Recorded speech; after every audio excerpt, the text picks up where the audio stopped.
آیت کے حوالے سے سوال پوچھا گیا ہے کہ مذکورہ آیت مبارکہ میں آداب معاشرت کے کس پہلو کی تاکید فرمائی گئی ہے؟ رسول اللہ صلی اللہ علیہ وسلم نے اور قرآن مجید کی عام تعلیمات میں حقوق العباد کی حفاظت اور رعایت کا بڑا اہتمام کیا گیا ہے، اور بہت سی اس کی تاکید آئی ہے۔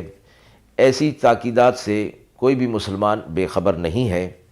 کہ کسی دوسرے کے مال میں، کسی دوسرے کی چیز کے اندر بغیر اس کی اجازت کے کوئی تصرف نہیں کیا جا سکتا، اور اگر کوئی تصرف کرتا ہے تو اس پر کتنی سخت وعیدیں آئی ہیں۔ اللہ تبارک و تعالی نے رسول اللہ صلی اللہ علیہ وسلم کی صحبت میں ایسے لوگوں کو چن لیا تھا کہ وہ اللہ اور اس کے رسول صلی اللہ علیہ وسلم کے فرمان پر ہر وقت اپنے کانوں کو لگائے رہتے تھے،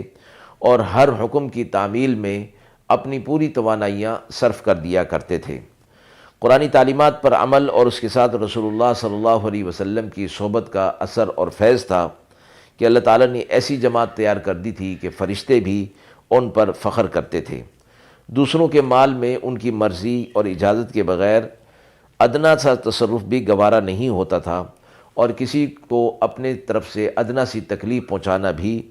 وہ گوارا نہیں کرتے تھے، اس سے پرہیز کرتے تھے۔ اور اس میں